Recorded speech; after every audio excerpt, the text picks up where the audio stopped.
Hello बच्चों, add grade अभ्यास पुस्तिका सामाजिक विज्ञान कक्षा 6 की जो पाठ्य पुस्तक है 3 भागों में डिवाइड है।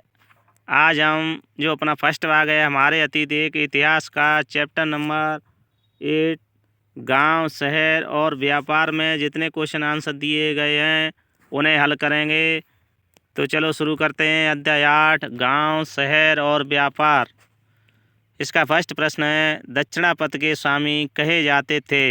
तो इसका राइट आंसर होगा सातवाहन। अगले नेक्स्ट क्वेश्चन, बैरिगाजा जो भरूच का यूनानी नाम है वर्तमान में किस प्रदेश में स्थित है। वर्तमान में यह कहाँ पर है बच्चों? गुजरात। गुजरात की राजधानी क्या है? गांधीनगर। और जो गुजरात है वह कौन से देश में स्थित है? भारत। भारत का एक राज्य है। क्वेश्चन नंबर 3, संगम साहित्य में संगम शब्द का अर्थ क्या था? तो इसका राइट आंसर था कवियों का सम्मेलन। क्वेश्चन नंबर 4, भारतीय उपमहाद्वीप में लोहे का प्रयोग लगभग कितने वर्ष पहले प्रारंभ हुआ था? भारतीय उपमहाद्वीप में लोहे का प्रयोग लगभग 3000 साल पहले प्रारंभ हुआ था। बच्चों, आपको ये ध्यान में रखना है, मानव ने सर्वप्रथम किस धातु का प्रयोग प्रारंभ किया था? किसकी खोज की थी? तांबा की। नेक्स्ट क्वेश्चन पर चलते हैं। क्वेश्चन नंबर 5, ग्राम भोजक कौन होते थे? इसका आंसर होगा देश के उत्तरी हिस्से में गांव का प्रधान व्यक्ति ग्राम भोजक कहलाता था। जो बच्चों आप ऐसे समझ सकते हो, जो अपना आज के समय में जो सरपंच होता है या जो अपना यूपी राज्य है वहाँ पर प्रधान होता है, उसे ही ग्राम भोजक कहा जाता था। गांव का एक मुखिया होता था, उसे ग्राम भोजक कहा जाता था। क्वेश्चन नंबर 6, बैरिगाजा से निर्यात की जाने वाली वस्तुओं के नाम लिखिए। बैरिगाजा से जो वस्तुएं निर्यात की जाती थी उनमें प्रमुख रूप से हिमालय की जड़ी बूटियाँ, हाथी दांत, गोमेद, कार्निलियन, सूती कपड़ा, रेशम तथा इत्र यहाँ से निर्यात किए जाते थे।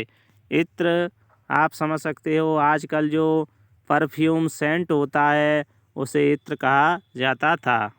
निर्यात उसे कहा जाता है जब कोई चीज़ वस्तु अपने देश से दूसरे देश को भेजी जाती है तो निर्यात कहते हैं। जब कोई वस्तु अपने देश में मंगाई जाती है तो उसे आयात कहते हैं। क्वेश्चन नंबर 7, आहत सिक्कों से क्या आशय है? आहत सिक्के सामान्यतः आयताकार, वर्गाकार, गोल होते थे। ये धातु से बनाए जाते थे। इन सिक्कों पर कुछ लिखा हुआ नहीं था, बल्कि इन पर कुछ चिन्ह ठप्पे से बनाए जाते थे, इसलिए आहत सिक्के कहलाए। बच्चों, आप जानते हो आयताकार, आयत जानते हो इस तरह के होते थे, और वर्गाकार आप जानते हो इस तरह के वर्गाकार होते थे। गोल भी हुआ करते थे। जो आजकल के सिक्के चल रहे हैं वो कैसे होते हैं बच्चों? गोल होते हैं। 5 रुपए का सिक्का, 10 रुपए का सिक्का आपने देखा होगा, इन पर ठप्पे लगाए जाते थे, अर्थात पीट पीट के पीटा जाता था इन्हें ऊपर से, इसलिए इन्हें आहत सिक्के कहा जाता है। क्वेश्चन नंबर 8, मथुरा अभिलेख से किन कामगारों का उल्लेख है? उनके नाम लिखिए। इसका आंसर होगा मथुरा अभिलेख में सुनारों, लोहारों, बुनकरों, टोकरी बुनने वालों, माला बनाने वालों और इत्र बनाने वालों का उल्लेख मिलता है। बच्चों, हम तुम्हें बता दें कि सुनार उन्हें कहा जाता है जो सोने का काम करते हैं। आपने देखा होगा जो गहने चीज़ जो महिलाएं पुरुष पहनने के लिए बाज़ार से लाते हैं, जो सोने का काम, चांदी का काम करते हैं, उन्हें सुनार कहा जाता था। और जो लोहे का काम करते थे उन्हें लोहार कहा जाता था। जो कपड़े बुनने का काम करते थे उन्हें बुनकर, और जो टोकरी बनाने वाले, माला बनाने वालों को बुनकर टोकरी बनाने वालों को, माला बनाने वालों, और इत्र, इत्र जो आपको मैंने पूर्व प्रश्न में बताया, इत्र आज के समय में जो सेंट होता है, परफ्यूम होता है, सुगंधित द्रव्य पदार्थ होता है, उसे इत्र कहा जाता था। अगले क्वेश्चन पर चलते हैं। प्रश्न नंबर 9, उत्तरी काले चमके पात्रों निर्माण किस तरह किया जाता था? तो इसका राइट आंसर होगा कुम्हार चाक से मिट्टी के बर्तनों को भट्टों पर उच्च तापमान पर रखते थे। परिणाम स्वरूप इन बर्तनों की बाहरी सतह काली हो जाती थी। इन पर काली लेप भी लगाई जाती थी, जो इस बर्तन को शीशे जैसी चमक प्रदान करता था। अर्थात कुम्हार उन्हें कहा जाता है जो मिट्टी के बर्तन बनाते हैं। चाक एक प्रकार का ऐसा गोल यंत्र होता था और इसे एक डंडे से घुमाया जाता था। इस प्रकार मिट्टी के बर्तन कुम्हार एक अपने भारत देश में एक जाति का नाम है। क्वेश्चन नंबर 10, अरिकामेडु पत्तन का संक्षेप में वर्णन कीजिए। बच्चों, पत्तन उसे कहा जाता है, एक बंदरगाह होता है जहाँ पर पानी के जहाज आकर खड़े होते हैं, जलयान, और उनसे माल चढ़ाया और उनमें माल चढ़ाया और उतारा जाता है। इसका आंसर होगा अरिकामेडु पत्तन दूर दूर से आए जहाज़ों से सामान उतारे जाते थे। यहाँ ईंटों से बना एक ढांचा मिला है जो संभवतः गोदाम रहा हो। यहाँ भूमध्य सागरीय क्षेत्र के एम्फोरा जैसे पात्र मिले हैं।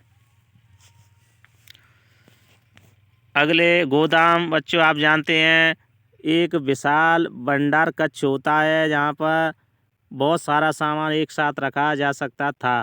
अगले क्वेश्चन पर चलते हैं। प्रश्न 11, समुद्र तटीय राज्यों की मुख्य विशेषताएं लिखिए।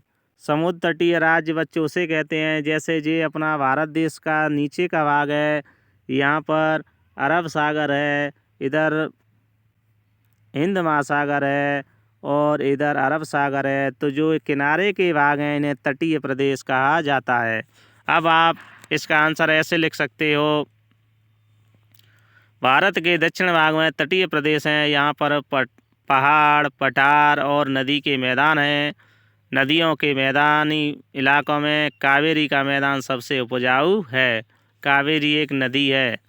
तटीय राज्यों के पास धीरे धीरे संपत्ति और शक्ति हो गई, क्योंकि इन तटीय प्रदेशों से इसलिए शक्ति और धन बढ़ा क्योंकि विदेशों से व्यापार होता था समुद्र द्वारा।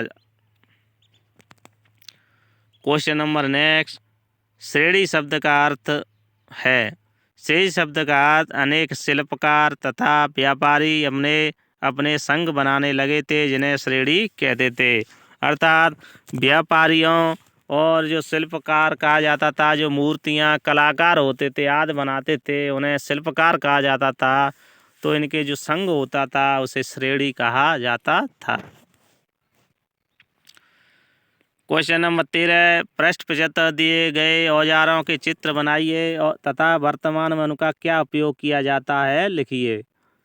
तो जो चित्र हैं अपनी पाठ्य पुस्तक पृष्ठ 75 पर ये बने हैं, इन्हें बना लेना आप। ये जो अपना चित्र है ये सड़ासी है, किसी चीज़ वस्तु को पकड़ने के काम आती है। और जो नीचे दिया हुआ है चित्र या कुल्हाड़ी है, लकड़ी काटने के काम आती है। नीचे दिया हुआ हाशिया है, हसिया घास, सब्जी, अन्य हल्की वस्तुएं काटने के काम आती है। बच्चों आप समझ गए होंगे। धन्यवाद।